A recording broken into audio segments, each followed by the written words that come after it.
many thanks for this introduction, and also the invitation, to come to Brussels to talk about the UK national order at a time at which we speak really of almost nothing else in the UK at the moment, to our shame and our horror. So there are some of us that are still hoping that Brexit won't happen. Here we are in the middle of March, unaware really of how this thing ends. But that's not an unrelated context to the story we're going to tell about what has been happening at the border, at the Calais, in the Calais landscape, since really, well, certainly for at least sort of 10 years, if not really over the past 20 years or so. So we're going to, it's a talk really that is aiming to fit into your theme of contemporary archaeology, and is really trying to look at what archaeology looks like when you apply it to, if you like, the near present. What are the limits of archaeology in relation to anthropology? Is there a point at which it turns into anthropological work, material culture studies, or is actually the methodology, the sensibility, and the gesture of archaeology, is that something that can be applied really to any sort of subject matter? Really, it's a talk concerned with extending the idea from 150 years ago that archaeology could write unwritten history. We could look at the undocumented past. We could invent something called Stone Age archaeology, prehistory. We could write the past where no documents exist. That was a radical idea, back in the 1860s. And we've been, over the past century and a half, we as a discipline have done that, exceptionally successfully. But, look out the window, and there is, even though we live in a culture, a society where there is writing, there are many lives outside the window all around us which are going on, which are unwritten, which we don't read about in the newspapers, and yet are far from insignificant if we want to understand the world around us. So is there a potential, and my hope was the answer is yes, to this rhetorical question, is there a potential for archaeology to not only look at the undocumented past, but to look at the undocumented present as well? In the context, of course, of forced displacement, the question over documentation has this other dimension. So documentation of, people rather than just of things involves having your documents. It involves having your papers, being with or without papers. Okay, having your documents or not having your documents is not unrelated to how we think we comprehend the world around us, and that tension is something that I want to explore in relation to the work we're doing for this project at the Pitt Rivers Museum in Oxford. So this work is half an exhibition and half a book. And so you have been sent the uncorrected proofs of the book, which will be online next month and also published as a physical book. And the exhibit is also opening next month as well. And what we're doing with the book and the exhibit, and we like to think of them as something that can be each understood as a refraction of the other. So we'd like you to think of the book as not necessarily a standalone work, but something that goes with our exhibition. And the same with our exhibition. We'd like to see that as integrated really with that work. But images like this, fragments that survive from a moment in time, from the lives of those people that have found themselves at the UK national border at Calais, is what this is all about. Here is an image of the jungle, as it was called. There are various names for this place. The jungle of Calais, as it existed in 2015 to 16, is the focus of this talk. But as we'll see, there were earlier jungle landscapes, and we have made the choice with both the book and exhibit to refer to the site as LANDE, which is also a controversial name. The Comte de LANDE was the official French name for the area, which is a former landfill site. It's a polluted zone. It was a nature reserve at various points. It's being renaturized at the moment.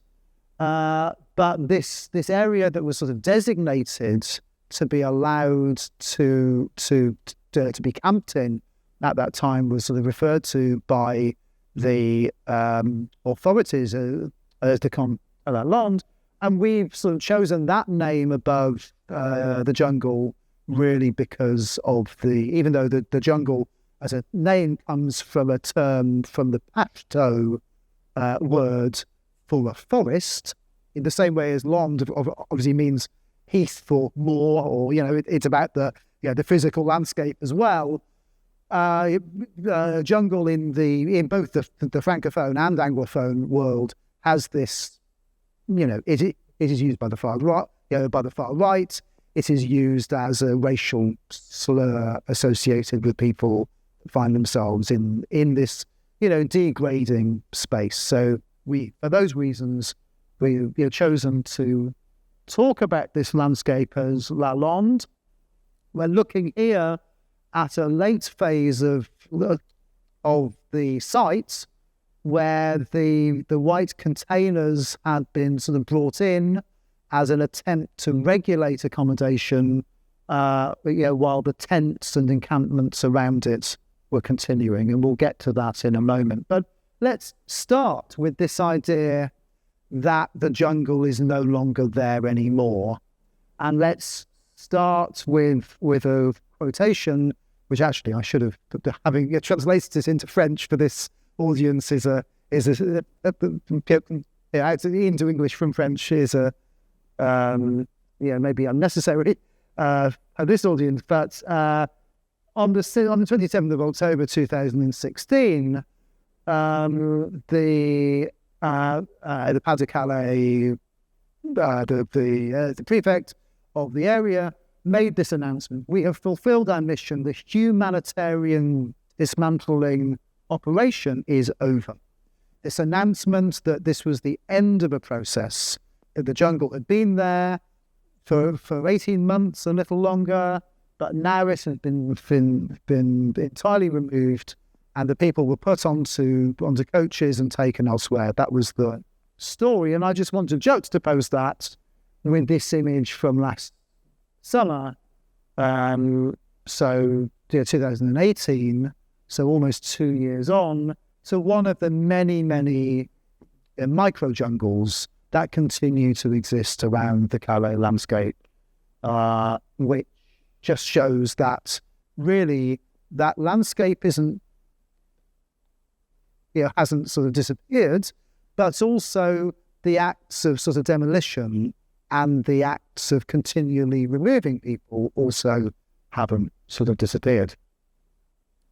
Let's just see if we can run these two films just to give you a sense of the way in which we were having some trouble with these earlier because they were a bit sort of jumpy on this laptop, but you'll get the sense of it. So here's a film at the top made of the Comte de LANDE in the summer of 2016, quite early in the morning. So it looks like there aren't that many people around.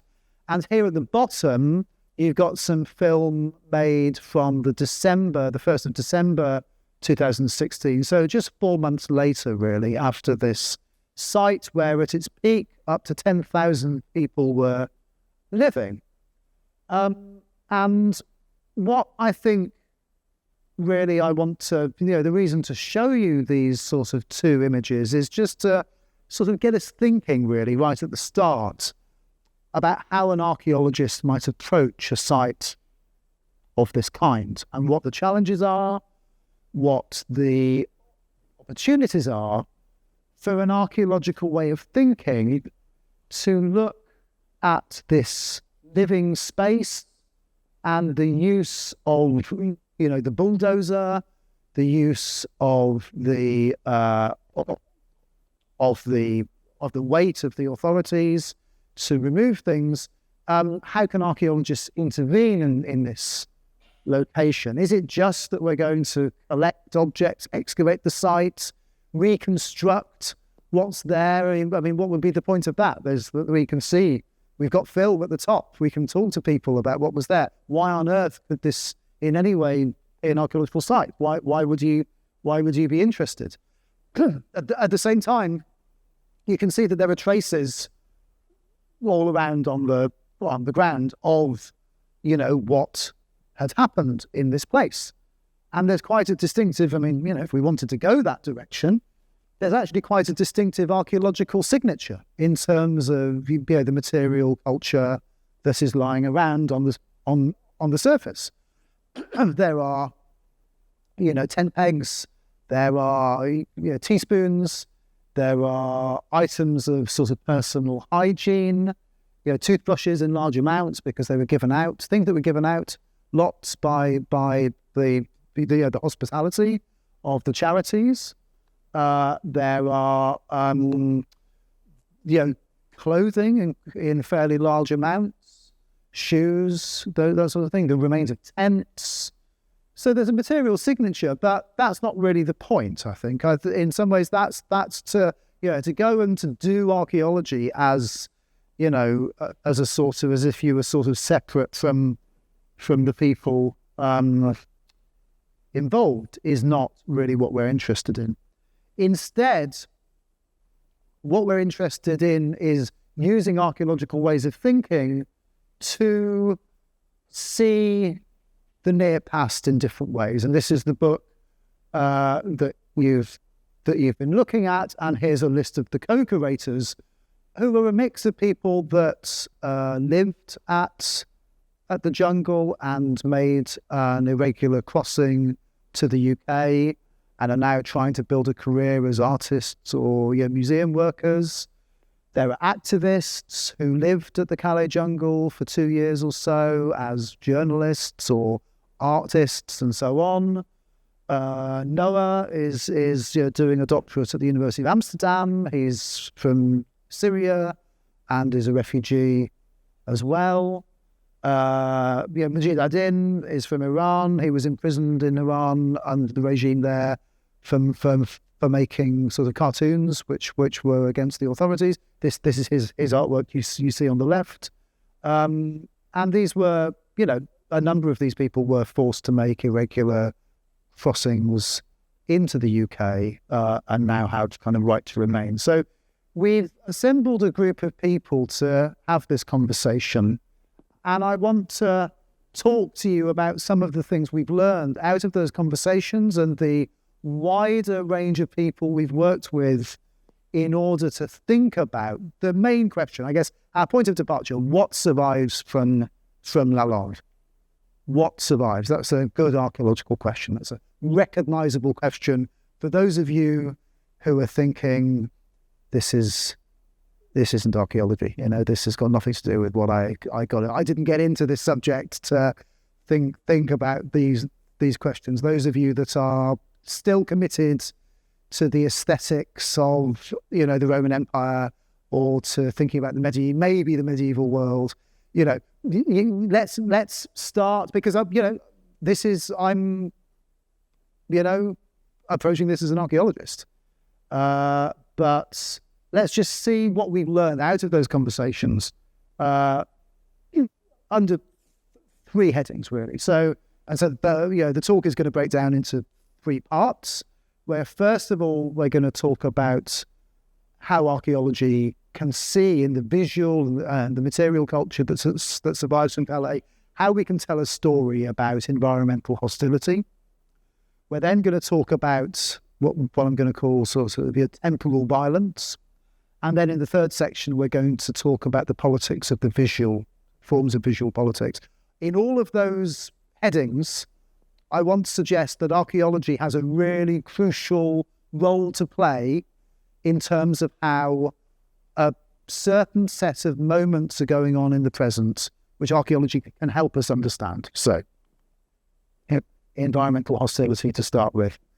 So let's think about the broader contexts and the rhetoric in the media of the idea of a crisis in 2015.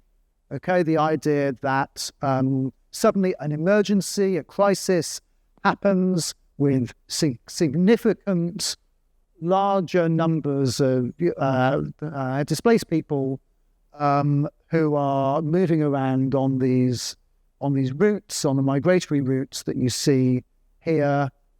That's what we read about in the media. And we might also underline in that map, in that mapping of this, that this isn't only a map of, this isn't only a landscape of kind of people. This is also a landscape of these circles. Okay, and these circles represent recently constructed or intended, planned walls and fences, border fences. This is one of the themes we can start thinking about. So border work, border making, border building, but borders not built as kind of defences against armies, but these are fences built against the humans who have nothing other than maybe a backpack and a cell phone. So these are fences built to keep out humans, not soldiers, but humans. And one of those landscapes, as you'll see, is the Calais landscape, where within that landscape are the remains of the Nazi Atlantic Wall, that idea of the building of a concrete line of defense against the northwest, against invasion, these big batteries and military sites are actually within the LANDE site. There's one of the major of the batteries there. But these landscapes have, they're looking the other way. They're not defending against invasion by the military. They are built to prevent human movement. And archaeologically, this is an unprecedented moment. We've never seen this, whether we look on the Mexican-US border, okay, what the Mexican president refers to as the fucking wall, okay? So, the fucking wall, Trump's fucking wall, or, the Calais wall, or the walls being built between Norway and Russia, or the walls being built between in between the Syrian and the Turkish borders that we mentioned earlier on. When we're at an entirely unprecedented moment of wall building. And that, for those of us that are interested in archaeological things like enclosure, boundaries, and identities, this starts actually suddenly getting interesting. Now, what does those arrows on maps, what do they look like on the ground? Well, we can talk about how, refugee camps look, the organized refugee camps of Jordan. There are some examples of the UNHCR accommodation there. They take the formal, so of the more informal landscapes in Lebanon. So this example of a squat in Lebanon, a university building being repurposed for refugees is one example. In Athens, there's a lot of this that goes on. So in the Greek context, this is one of the more politically involved spaces, the solidarity space at the city plaza. So the squatted hotel in Athens. The Tempelhof Airport in Berlin was famously repurposed for a short period to accommodate refugees. In the Pas de Calais landscape, some ordered sort of provision of accommodation has been offered at various points. Here's an example of some of the Médecins Sans Frontières shelters built at the site near Dunkirk at Croissant. But the French landscape also includes urban homelessness, essentially. The Starling, I don't know if anyone was in Paris at any point at which these landscapes were visible long after the jungle was there around Stalingrad railway station. And where does the jungle fit into that? The jungle is, in some ways, really importantly not, I think, for us archaeologically, in any sense, a refugee camp. It isn't really a refugee camp. It is more a kind of border landscape. I think if we think about it in landscape archaeology terms, what we're seeing, because it was never formally an organised refugee camp, it wasn't organised by, UNHCR or the Red Cross or Médecins Sans Frontières or any of those groups. It kind of grew up in this different way, in this far more unusual way, and was constantly, as it was going along, being sort of patrolled by the CRS and sort of controlled. So how do we start thinking then in landscape archaeology terms of what this border landscape looks like? What I want to suggest is that we see in the British government's policy of what they call the hostile environment, you see the landscape itself being changed in order to undertake a certain form of governance. Okay? So these are 7-year cycles. The history of, how did the jungle come about? The history begins with a series of different historic sort of processes. So there's the building of the Channel Tunnel, which opens in 1994. And there is the protocol and the treaty which is signed for that, which externalizes the border. So you have the passport control on the French side of the border. Okay? At the same time, in the mid-1990s, you've got Schengen. So the Schengen zone, so free movement around sort of Europe happening. So you've then got the Calais landscape emerging as the final frontier of Schengen and an externalized UK border. You then have the Kosovan War, and the refugees from Kosovo finding themselves, who are trying to claim asylum in Britain, they find themselves at the Calais landscape and they can't get past. Even though internationally they have a right, any asylum seeker has a right to find irregular passage, to find a way around, which isn't official. They find themselves then kind of waiting for opportunities to get into the UK on a lorry, on a train, whatever the options are. So there's the first of the centres opened by the French Red Cross in 1999, Sangatte, opens in 1999, and that exists until 2002. Then there's this great moment that it's going to be demolished. And the British politicians and the French politicians say this is a disgrace, we need to destroy it, so they destroy it. And then that's really when the series of micro-jungles starts emerging. And another large jungle emerges in 2008 to 9. In 2009, there's another moment at which the jungle is removed.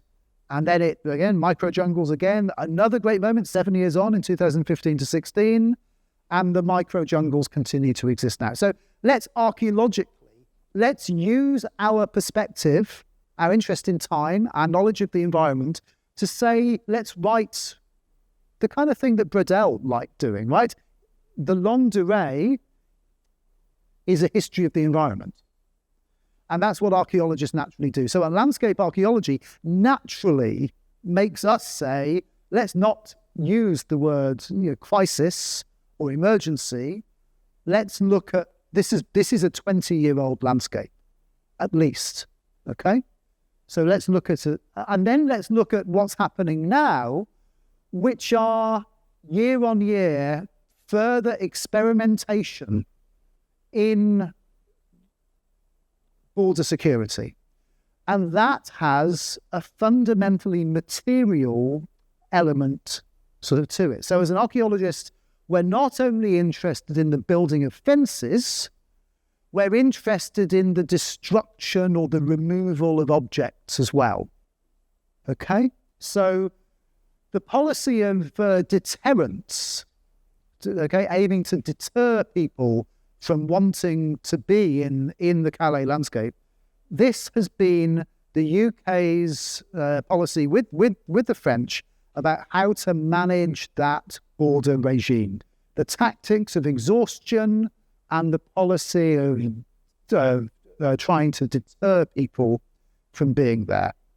These are policies based upon constantly moving people on, constant small acts of taking things from people, taking their tents, taking their clothing, the very common practice among the CRS officers of the removal of one shoe from any displaced person found walking around in the wrong place at the wrong time. So you can't, because this is all trying to make it less likely for people to be successful in trying to get onto a lorry or to cross in some other way, while also trying to make their life so horrible that people don't want to be there in the first place. The routine use of tear gas, the physical breaking of cell phones, the constant confiscations of everything that people have. These are experimental forms of materially based border work, which are as real archaeologically, they're as material as those fences.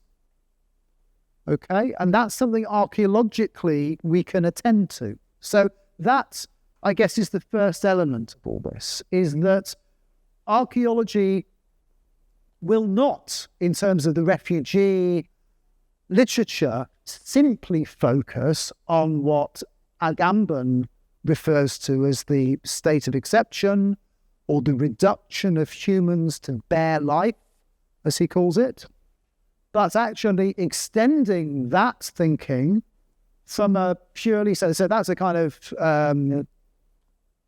Foucauldian account of the biopolitics of this process of how the refugee body is turned into an abject, existence, where actually archaeology naturally finds itself closer to what Achille Mbembe calls not the biopolitics, but the necropolitics, the politics of who lives and who dies, the politics of the control of life and death.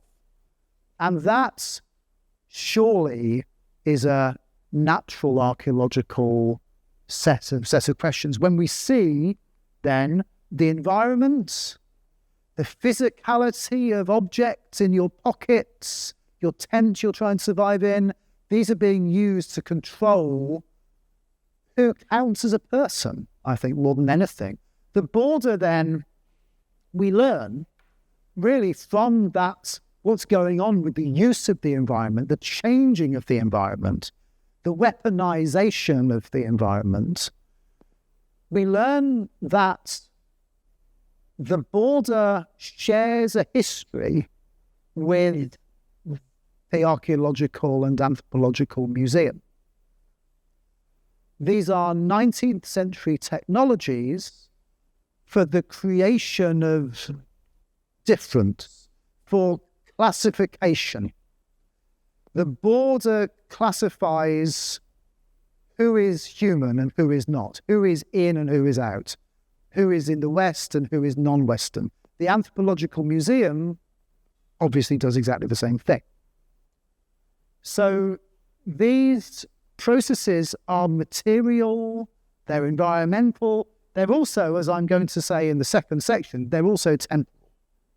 So it isn't just that the way this new form of border work happens is about using the environment.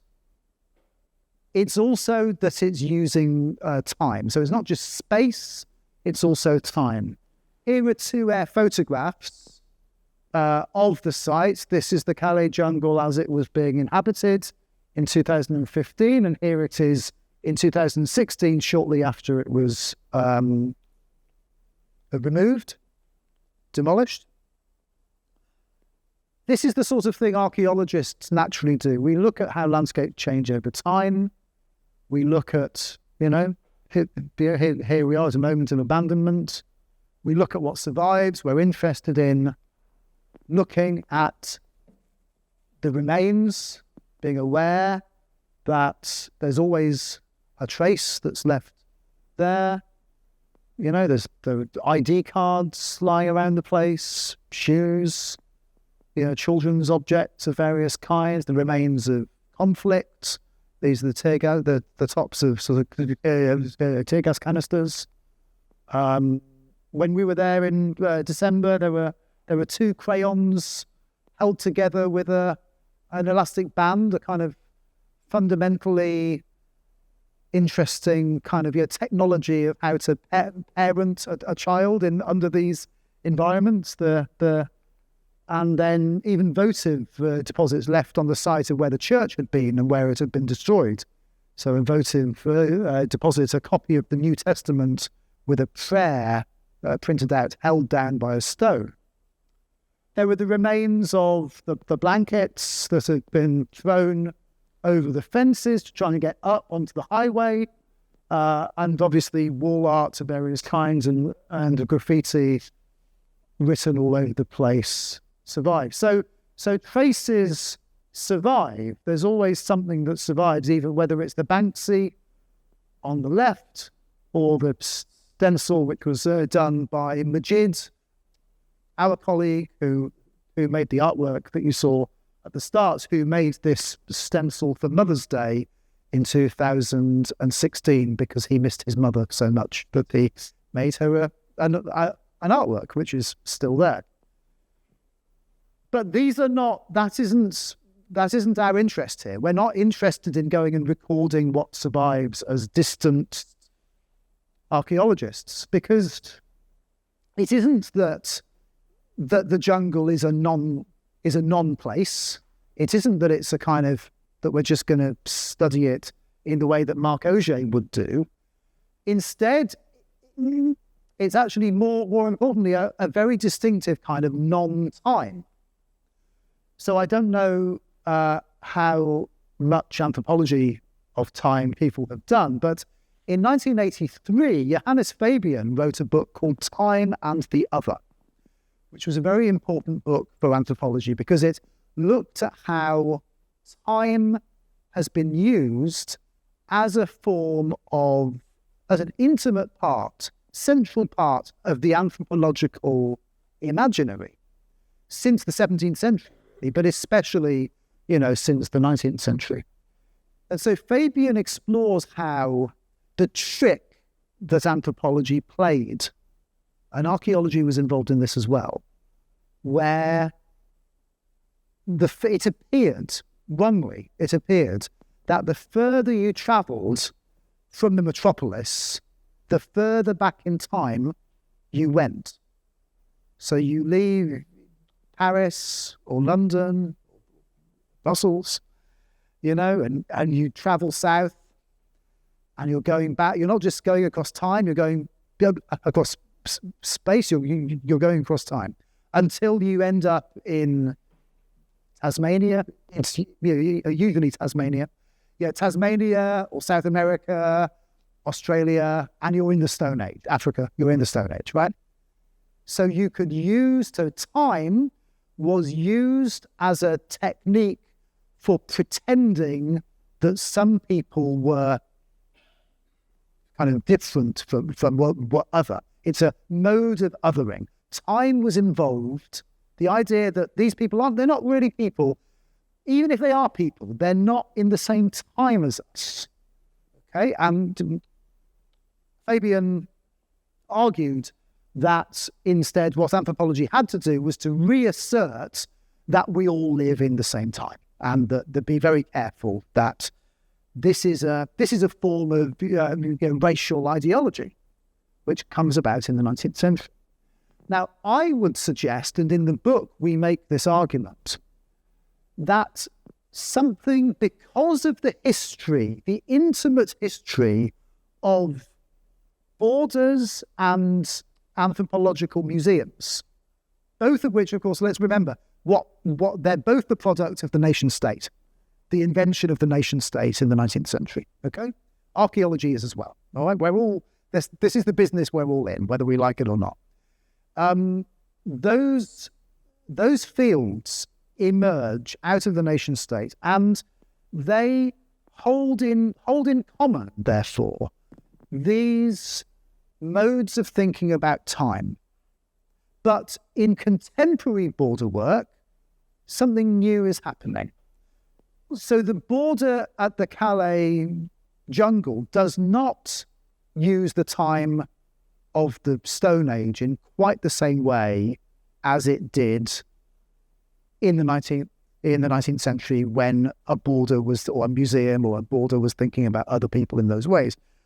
Part of its time, what is its temporality then? Part of the way it uses time to make people other is through a kind of non-time that comes with impermanence. So the way to deny humanity to people at the Calais border is to prevent them from having any duration. So time is again being used as a weapon, as a tool, but it's being used as a way, as a mode of classification. But the classification now is between people that can stay and people that can't. Okay? That's it. We're getting somewhere close, I think, now to what a contemporary archaeology might look like. In the UK, we are at a major moment in terms of thinking about the post-colonial and the temporal politics that's going on, the temporal violence that's going on at the Calais landscape is not unconnected to that. So we've said that part of the temporal dimension of Calais is about impermanence. It's also, though, about another thing which is persisting over time, and that is the late 19th century colonial world. So Calais, I want to suggest, is a post-colonial landscape. And by post-colonial, I mean it's still colonial. It's the ongoing effect.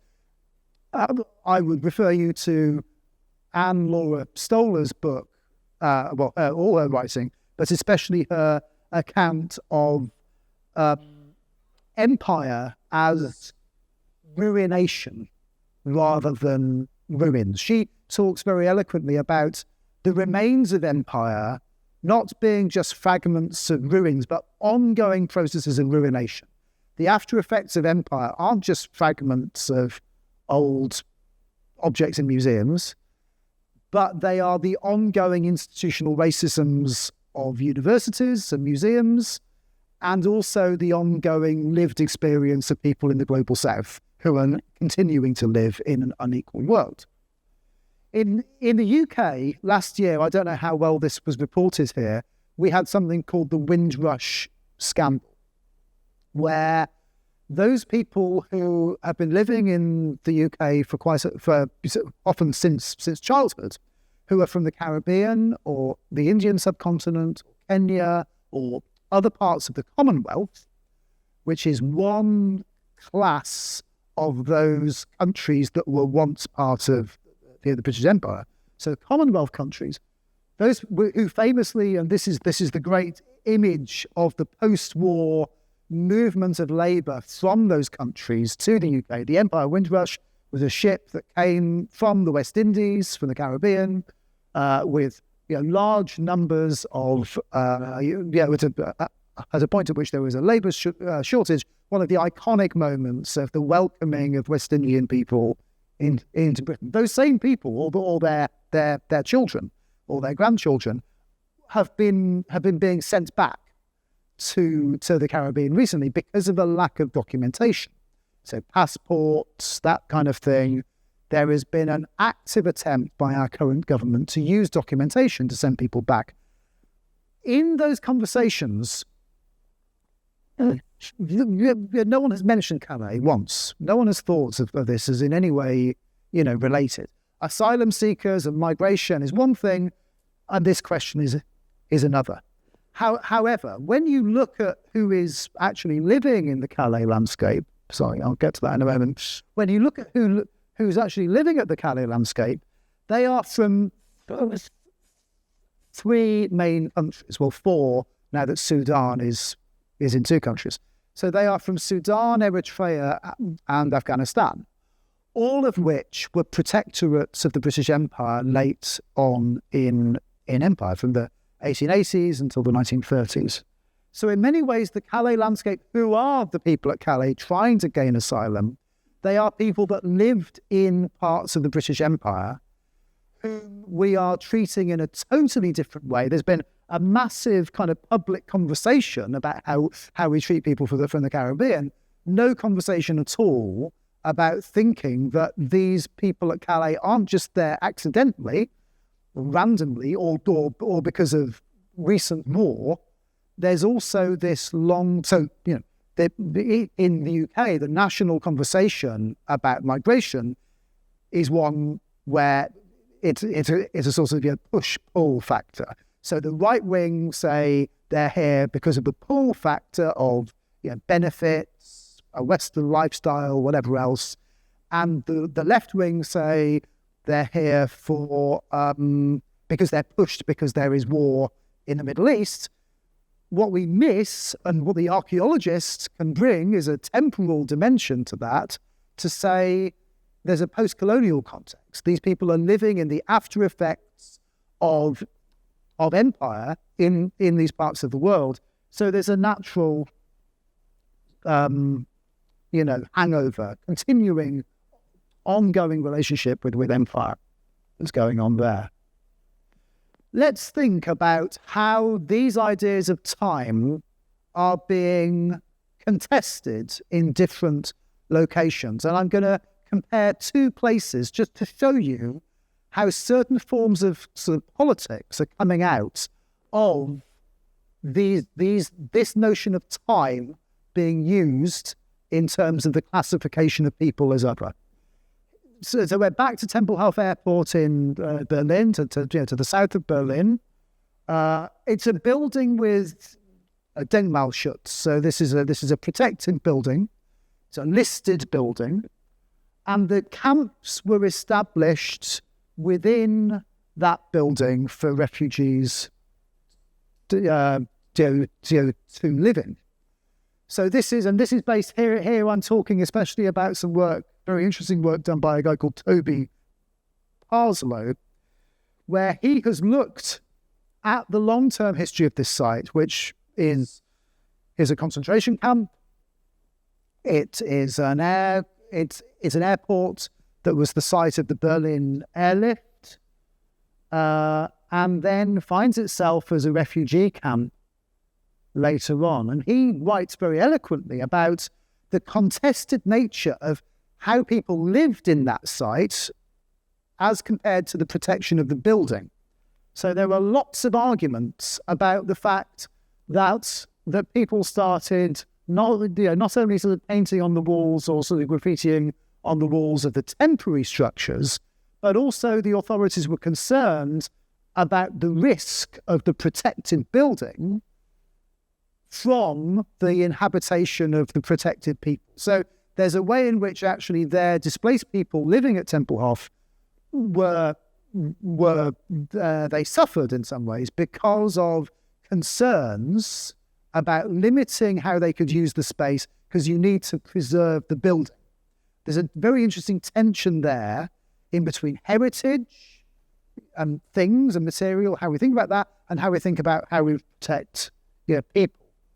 Let's contrast that with this project organised by the Decolonising Architecture Art Residency in 2017, which is called Refugee Heritage. So this is a site in Palestine, okay? So we're in Bethlehem, at the Daisha refugee camp. A temporary camp, of course, like all refugee camps are. It's established in 1949. So it's a 70-year-old temporary space. So what these activists have done as an artwork and an activist sort of gesture and just a very interesting idea is they have written a very long document, which if you Google it, you'll be able to find it, which argues that this site, which is lived in, it's a refugee camp which people are living in Palestine, this should be inscribed on the World Heritage List because it's a 70-year-old significant site. That is a use of the temporal dimensions of heritage thinking in order to make a political claim in the present for the people of Palestine to have a right to live in a place. So those two examples show us not only that time is being used in border landscapes to classify people, but that there are all sorts of politics can start happening, whether in the name of heritage or in the name of people, once archaeologists and heritage experts, get involved. So this is Alessandro Petti's intervention. So it's a concrete tent. That idea of sort of permanence and temporariness that come together. So you can see how these are deeply archaeological concerns, which are very much at the heart of the political landscape of displacement and forced displacement. So to summarise this section then, impermanence, it is a strategy of border governance. And the idea of impermanence has become a cliche of media representation. The idea of the refugee crisis, emergency, and so on. The sheer staginess of the bulldozing. Every 7 years, we say the jungle is gone and we bulldoze it. What's that about?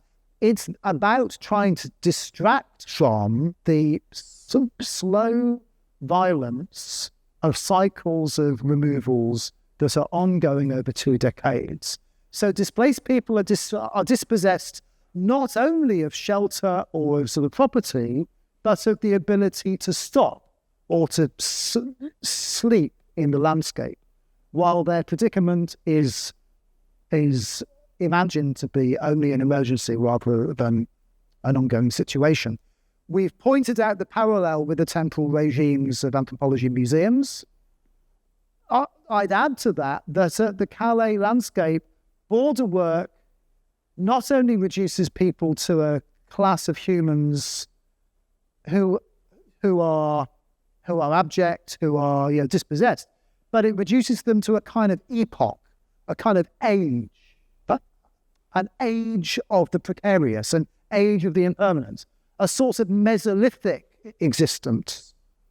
So you, apart from having a cell phone, you're basically, it's like the Neolithic never happened. There's no sedentism, there's no urbanization, there's no shelter, there's no transport, there's no lighting, there's no heating. You're living in a tent, you're just walking around, hunting and gathering. These are not accidental modes of how people how time is being used as a form of governance. And, just to underline the post-colonial dimension, how these things are intertwined, we're talking here about the Emirate of Afghanistan, Anglo-Egyptian Sudan, and also the British in the Somalian areas, which only decolonized relatively recently, and which, as I'm saying, are ongoing landscapes within Europe now. So my final section then is on ideas of visual politics and how, so we've said that once an archaeologist starts looking at the border at Calais, we see the environment as being used as a tool. Landscape archaeology tells us that. We see time also being used as a tool. But now I want to say that something else was going on at the Calais jungle, which was a form which was to do with the visual, to do with visuality. And that was a form of protest, and also something where we are now seeing as informing our practice as archaeologists and also as museum curators. So let's just look at this moment from the 1st of January last year, so 1st of January 2018. Here is a photograph which was tweeted by an activist in the Calais landscape, and you can't quite read the text, but you can look it up. It's on Twitter still if you want to look it up. He's a French activist. Essentially, he says something like, so the story is that these two CRS officers are removing the blanket from a displaced person in the Calais landscape, and the text says something like, "What, you thought you'd be safe in France? Well, you're not. Or you think now you're in France, you're allowed a blanket. Of course you're not," and they're taking it from him. He then faced a conviction, a criminal conviction. This is the announcement on the right-hand side from Amnesty International. Because the CRS officers' faces were visible, this activist pointing out the situation, the ongoing situation of displaced people in the Calais landscape, this is then putting that activist at risk of legal action.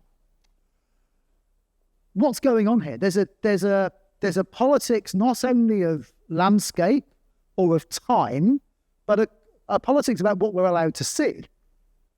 I mean, so Amnesty in their statement say this is a terrifying moment if the French are stopping journalists, activists from telling people what's going on, from taking a photograph in public of something going on. Surely that's awful. What's going on, though, I think, what I would argue is this is part of a much wider moment in which archaeology and visual anthropology, what I call visual archaeology. I have a book coming out later this year on archaeology and the photographic, and I think the prospect of visual archaeology which has a slightly different set of potentials to, say, visual anthropology or art history, is part of this. But Nick Mizoff's work on this, he's an art historian based at NYU, I think, is especially important. So Nick's book, The Appearance of Black Lives Matter, which you can download online for free as a PDF, makes the point that the Black Lives Matter moment in North America happened because of a new set of visual technologies. So it happens because of the existence of cell phones that can record video and dash cams on cars. And that visual regime, if you want to call it, a regime of visuality that we're living in now, means that digital images are visible, suddenly makes it possible for the violence enacted upon African Americans to be seen and for it to be shown. And the act of showing and the act of seeing defines a moment in politics. I would say that moment is a moment of iconographic politics. In Oxford, we've had the Rhodes Must Fall movement around the statue of Cecil Rhodes, who was very much involved in empire in South Africa. You have in America, you have the arguments over the Confederacy statues and the legacies of slavery. Why are people arguing about images and statues and iconography? Those of you with art historian training, I imagine, would be interested in the answers of that.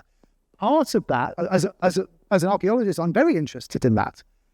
Part of the answer Nick says is that we're at a moment, or Nick's work indicates, that we're at a moment where there's a new set of connections between visuality and politics. The things that we used to think were really, really boring about archaeology, which is like, doing a really boring report on some pottery, or describing something, or drawing something very slowly. The theoreticians, a generation older than me, used to call themselves interpretive archaeologists, because they said all the boring descriptive stuff is completely useless. We need to interpret the world, not describe it. But what if description had a new radical potential? So this work, which is called The List, which is run by a Turkish artist and an Amsterdam-based NGO, is a list of the 34,000 plus people who've died trying to get into Fortress Europe in the past 10 years. And they name everybody. It's a very, very long PDF document. Again, you can go on their website. It's been installed at sort of cities around Europe and around the world. We should say that 200 of these people, 200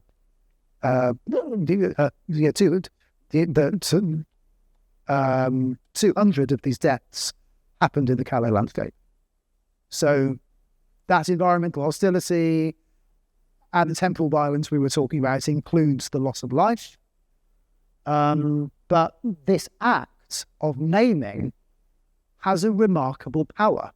It's very simple. It's just a list. It should be really boring. It isn't. It has a very significant sort of politics.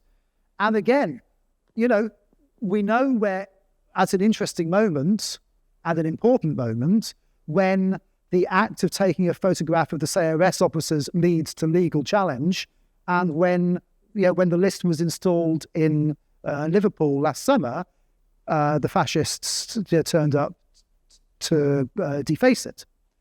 There's a politics of what you can see and what you can't see. This list is being redacted by the fascists who tear it down. There's a politics to what you can see and what you can't see. Like me showing you this photograph of what survives in the Calais landscape. Like me showing you a photograph of what the Google Street View looked like until 2 months ago, the Calais jungle with the remnants, with all the remains of the tear gas canisters there. This is just normal Google Street View going around Calais, objects lying around on it. We can start and by bringing those to your attention, that becomes a different kind of act. So in the book, we've got a whole series of images, and even more in the exhibit, by one of the activists who worked at the Calais jungle, who isn't a photographer professionally.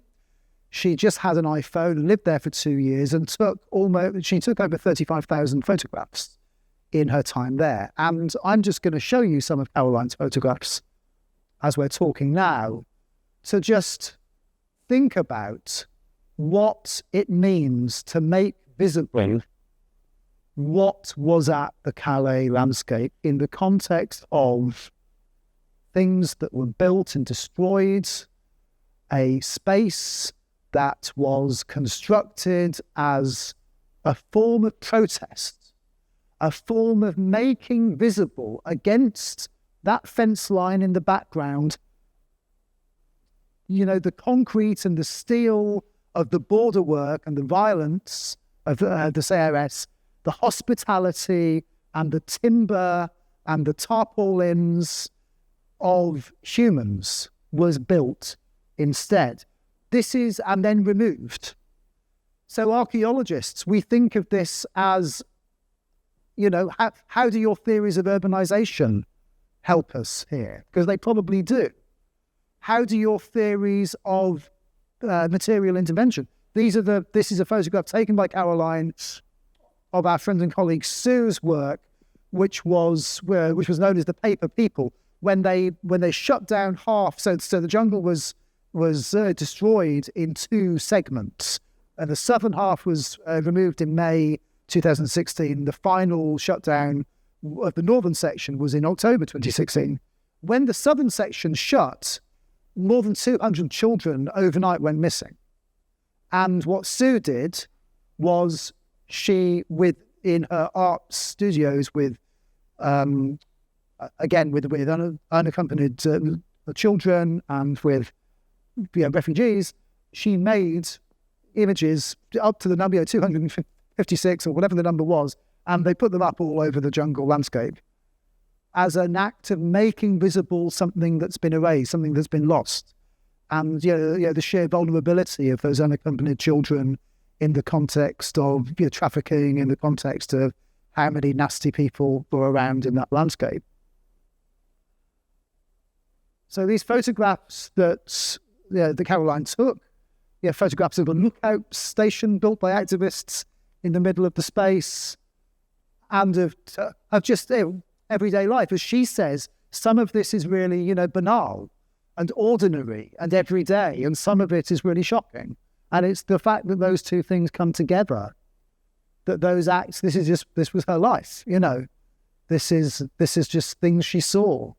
And now if she can help us see them, if we look at what she saw and the experience of those people on the floor, as they're being heckled or moved around as the jungle is being shut, returning the gaze, importantly, of the press photographers. So these are the press photographers. There's a whole series of images that she took of other photographers, because this is counter-visuality. This is a different way. She's not, she very eloquently talks about how the journalists were constantly annoyed that there wasn't something on fire, because they wanted to constantly, look for the shot at the jungle being destroyed or how horrible it was. It's the everyday nature to return the camera, look the other way, or to capture the little girl walking across one of the daughters of one of the activists walking across the ruins of the jungle at that sort of moment. That somehow the kind of politics that you do with a photograph like this, by simply making it visible, is very different to if we just had a conversation about this in the Houses of Parliament, or a debate about it in the abstract. A certain form of politics happens in museums. It happens around objects. We see it with debates over repatriation of objects and so on. But it happens around images as well. So to show, the inside of a detention center or a processing center like this, to show, this is an image of the work of renaturalization, and as the Calais landscape is being renaturized, and the photographs of the Islamic graveyard in the Calais area of a handful of those people that died in the landscape in recent years. So that banal sense of life in the Calais landscape, that sense of protest by being there, that sense that a part of the act of walking across state borders in order to claim asylum is itself a powerful act of protest, but you can capture that in these images as well by making it visible. So that is what, when it comes to the exhibit, just to finish up, we're very interested through working. We've borrowed images and objects from about 25 people. We're showing them in the same spirit as the Calais jungle was built. which is a spirit of making visible the ongoing situation in the Calais landscape. So this opens next month. We see the demolitions, the ongoing demolitions, as acts of occlusion and silencing, in which the effect of the physical erasure is alike to the redaction, the crossing out of a document. LANDE was a space of hospitality and of a counter-building in timber and tarpaulin and human lives against the fences, the tear gas and the evictions. There were restaurants, there were shops, there were places for Muslim and Catholic worship. There was a school, a kindergarten, a library, a theatre, even a nightclub. These were constructions that became acts of resistance against the border that bore witness to the inequalities produced through border work. When resistance takes the form of making something that leaves a trace, I'm going to say that again because I think it's really important for us as archaeologists. When resistance, takes the form of making something that leaves a trace, that endures for a while and can be seen, and so is able to bear witness against the bulldozer, then a potential space for an archaeology of the near present opens up. So in reassembling visual and material culture from Calais, we want to give a little bit more duration to something that shouldn't survive. We want to open up a public space in a similar sense to what Hannah Arendt called a space of appearance. And in doing so, we seek to repurpose the anthropological and archaeological museum in the same way that LANDE sought to repurpose the border. So anthropology and archaeology are colonialist disciplines, but they're not finished yet. Okay? We're a very white bunch of people internationally. We're integrated. Our museums are white infrastructure in the same way as our borders are. They're a part of the nation state. They're a part of a mode of classification. They're involved in the distinguishing between different types of people. That's their history. That's their legacy. That we have to face up to that. It's inherent, but that doesn't mean we can't repurpose our disciplines and find out more about them. Part of that, in this case, involves making visible the present. So here is a tweet from L'Auberge des Migrants. If you don't know who L'Auberge des Migrants are, please go away. If you do one thing after this lecture, go onto their website and go onto their social media platforms and read about what are going on with the continual evictions. This is a photograph from the 6th of March and one of the most recent evictions that's going on at the Calais landscape. This act of eviction pulls together the three threads which I've been trying to get to drive home really, today. One of which is environmental hostility, one of which is sort of temporal violence, and the third of which is maybe the most hopeful bit, is, if you like, the politics of visuality. So if any of you are in Oxford, you're very welcome to come and see the show. It's on until the 29th of November. That's it. Thank you.